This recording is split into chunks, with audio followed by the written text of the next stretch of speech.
My son's laughter still hangs in the morning air as his friends pack up and leave, taking him with them, back to the bustling city life. Eli's almost through his first year of university, and I can see the spark in his eyes, friendship, freedom, and the thrill of building his own path. I miss him, but the world's got hold of him now, and I know it'll teach him well. I feel like telling him not to drift too far from the child that he used to be, the one who found joy in the smallest things. But I find myself saying nothing except goodbye. I realised as he drove away that there were so many things that I'd forgotten to share with you over the last 6 weeks. Life here is always moving, season to season, task to task, and the land always has its way of keeping us steady. Let me catch you up. This is our chook pen now, fortified with the heavy-duty chicken wire to guard against the quolls that prowl these hills at night. We lost a few of our girls to one big enough to make a city dog look small. We measured and wrapped the netting around the chook pen every inch, even spreading it out from the edges, hoping to stop anything that might think of digging through. We were recommended the aviary wire or netting, but we couldn't get that, so this is the next best thing. And here our garden beds where I planted the strawberry runners, given to us by our permaculture teacher. Some of the roots came apart easily, ready to settle in their own spot, while others were left together because they were really too hard to tease out from each other, holding on like old friends. So after I planted these strawberry runners in this garden bed, we added some more mulch, but before that I actually put a bit of wood ash on top around the strawberry plants because apparently strawberries do like wood ash. But that was before we talked to Lana about it, our permaculture teacher, who told us it's best to mix it into the compost first before putting it in the garden bed. Lessons learned and always growing. When the little strawberry flowers start to appear, you are meant to pinch the first blooms, though hard as it is, to give them time to put their strength into their roots and leaves, and only when they're strong enough are you meant to let the berries come. Out here, you learn to take your time. Strawberries, like all things, grow in their own rhythm, with just a bit of care and patience, and when they're ready, their sweetness feels like a gift straight from the land. In terms of companion planting, strawberries go well with things like lettuce, spinach, thyme, chives and onions, and bush beans. And in this garden bed we actually have onions, green onions, and we've got rosemary at the back there, and we've also got the red Chinese spinach as well. So hopefully these are all great companion plants for our strawberries. There's 1100. This original pen came from Bunnings. It came with plastic zip ties to hold everything together, and after a year in the harsh Australian sun, those ties just started to crumble at the slightest touch, so no wonder the quoll could slip right through. It was like the whole structure was held together with thread. So this time we weren't taking any chances. After those plastic ties failed us, we reinforced every inch with metal netting clips, securing the pen so tightly that nothing could work its way in. Every clip was locked around the netting, holding it together firmly and giving it a strength the quolls can't break through. I watered in the new strawberry runners with some sea salt or seaweed solution, and I've been giving that to them every 2 weeks, and we've also used BAM as a foliar spray a couple of times on them as well. It seems like out here planting is as much part of life as breathing. And we've also removed all of our frost cloth away from our garden beds, but you wouldn't believe it, this week actually we got a forecast that we could get frost only about 20 kilometres away from us, so you never know. So these little seedlings that have sprouted on my table outside, They have just a little protection from the wind and a good bit of sun because I have no greenhouse yet, but we've made do. I'll wait for those second true leaves to show up before I transplant them into the ground. So I'm just using a bit of this seed raising mix to fill up the seed trays. We got these seed trays with some trees that we bought from the Mole River nursery, and you can get your money back for the trays if you take them back, but we found them really handy, so we've kept a hold of them. Take my Leatherman knife, old timer Leatherman knife, and go and cut the wire ties off the tarp for the chicken roof.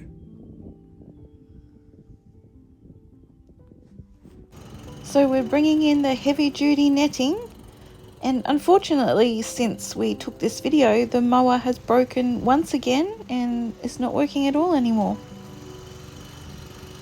Sometimes we lose sight of the simple joys in life in the rush of our responsibilities and checklists, ticking one task off just to move to the next. We forget the smell of rain on dry earth and how it can lift us in a single breath. Or how staring up at the stars, you could believe anything was possible, that even the wildest dreams might come true. You know me better than anyone I know. Yeah, you know I need space, a little time for myself when I'm stressed and upset. You know me better than anyone I know. This season I'm planting all kinds of seeds. I've got 4 types of proteas, grammas, pumpkins, a bit of chili, some cucumbers, capsicum, all sorts of things, and each with its own quirks and needs. And later on I added extra things like lettuce and white radish and tomatoes. I've saved a lot of these seeds over the years, tucked away in all sorts of containers, envelopes, even bits of paper towel. And paper towels work wonders for drying out seeds, but they don't allow you to keep the seeds safe for very long, especially from mice or other nibbling visitors that they can find their way in. So we've got 4 different types of protea seeds that I'm planting here as well. Paul's been keeping them for years, probably 10, 15 years, and I don't know if they'll even germinate now, and I think they actually need some kind of smoking or fire to germinate the seed. They also need ideally a temperature of 25 degrees Celsius to germinate, so I'm not sure if these are even going to grow. I believe there's even a smoke treatment kit or some way to soak the seeds in prepared smoke infused water for 24 hours. So I think there's lots of things that you should do before you actually sow the protea seeds. So I'm not really confident that we're going to be successful with these. The thing I really like about gardening, besides the fact that we're growing our own food or food forest, is that it really grounds you and just keeps you focused on the present moment, which I think is something we all forget to do. I've got some grammas seeds that I managed to save from grammas that I grew in a warmer climate, and I don't know if they're going to grow here in the cooler climate, but I'm going to give it a go. Hi. Are you nearly done? No. I'm nearly done the bottom section, which is the hardest. Truffles has discovered a chicken wing, one of the leftover remnants from the quoll attack, and she's entertaining herself with that. It's you and I. The bee eater birds are back again. Hopefully that's a good sign that we've got lots of bees and insects around the place now. Right there. Yep. There. There. Yep. There. And there. I'm cutting. Down a bit, down. I'm snipping. Yep, and then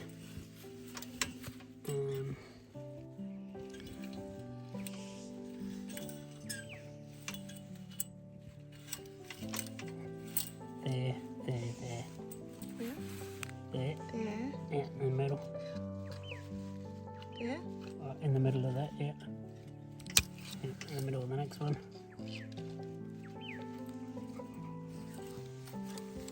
Oh, that's hard. In the middle of the next one. There? Yep. Yep. And that should allow me to fold that up.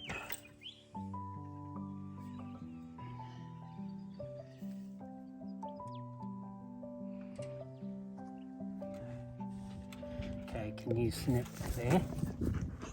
Puppy, stop. I can't even see. Hang on. Puppy, Dog is come in here. my face. Come here. Come. Snip there. Mm-hmm. In the middle. Yep, and there. Where? There. There. Yep. Look at me. I'm snipping. Okay, this way. I like snipping. Yeah, snipping's not too bad.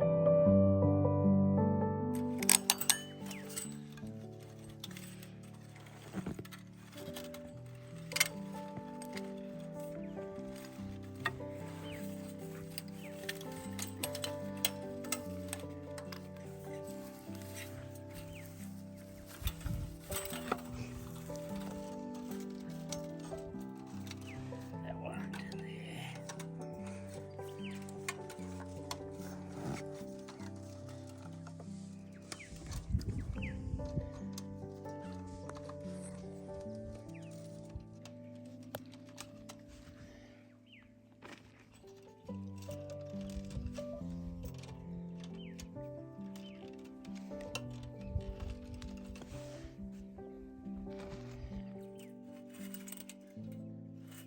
So see, It took Paul many days of hard, dirty work, and Paul has the dirty hands to show the proof of it, and his skin was weathered by the days of being out in the sun and working with the steel to prove how long and how hard it was to get this chook pen fortified.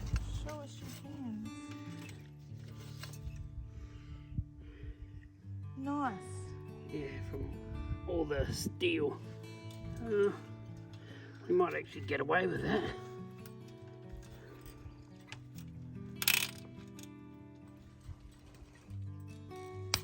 Come. Where's my chicken on the cheese? We're coming. Why you just get hugs today, Poppy? Come here.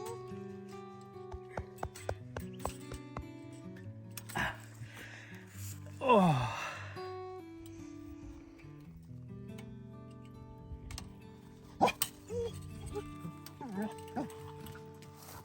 She's chasing kangaroos.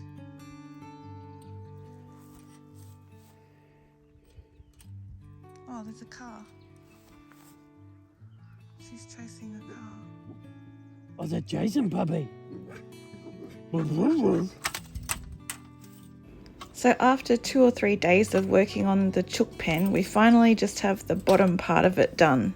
We kept our chickens in an outdoor dog kennel just for a while we tried to fix the pen in close to our shed.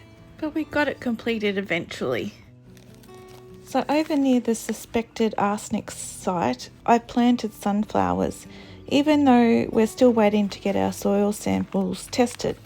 But sunflowers are more than just bright blooms. They're natural helpers in the soil, especially with contaminants like arsenic. These plants have an incredible ability called phytoremediation. Their roots can actually absorb and store the heavy metals and toxins from the soil, including arsenic, drawing it up into their stems and leaves.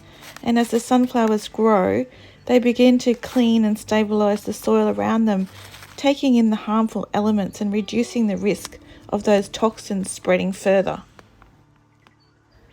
Paul and the boys have been drinking their way through endless tins of hot chocolate and I figured it was time to use those tins or put those tins to a second purpose. So I'm repurposing them now to store the seeds, keeping them snug and dry, and more importantly, out of reach of the little intruders.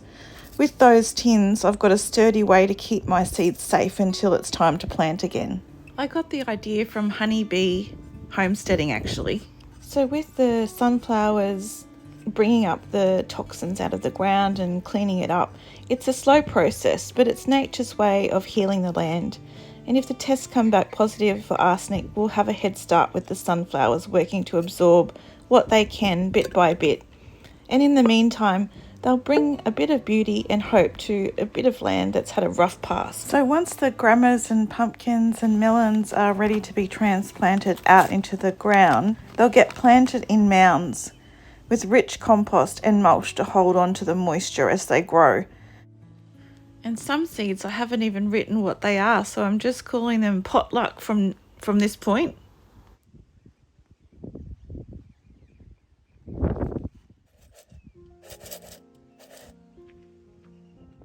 And the chili, well, it likes it warm, so I'll start those seeds in trays and let them find the sun each day on the garden table until they're ready to plant out in a warm, sunny spot. I've got so many different types of chili seeds. Some of them are new and some of them are old, so I'm suspecting that the newer ones are the ones that are going to come up.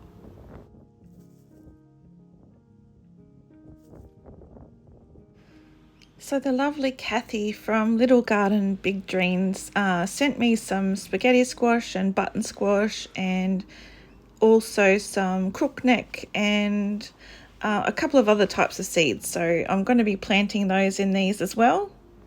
Each seed is a bit of hope for the season ahead, stored away safely. Each one holds the promise of something new, something alive. You might have seen in some of our earlier videos that we've got a huge trailer full of mulch, and we basically put it all around all of our trees and any newly transplanted plants that might appreciate a bit of mulch around the edges.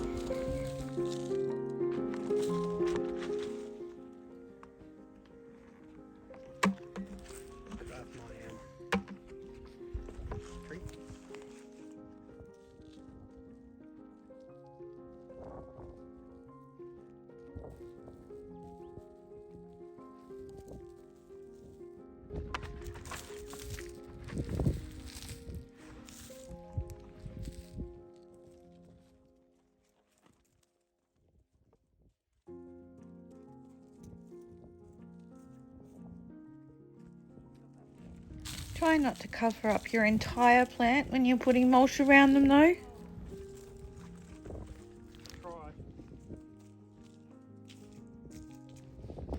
Now, I'm not saying this is the mulch only, but look at the difference of this lipstick maple from 6 weeks ago to what it looks like now. It's so different and it's amazing. And my mum helped us repot all the loquat seedlings for all our classmates in our permaculture class, and we also kept all the leftover seedlings to ourselves, so hopefully we'll have plenty of loquat trees to grow around the property soon. So here I am, simmering the last of the roasted chicken, its bones seeping with the onions, herbs, carrot and celery for a soup to ease us into another cool night. There's comfort in the simple rhythm, in preparing a meal, feeling the dusk set in. And I've removed all the chicken from the bones to add to the soup. It was painstaking work, but it feels good knowing our hens are safe, and each time we look at that pen, we know we've given it our best shot to keep that flock safe from those sneaky night visitors. And I know come morning I'll walk out and watch the light change over the land again, just as I always have, and just as I always will.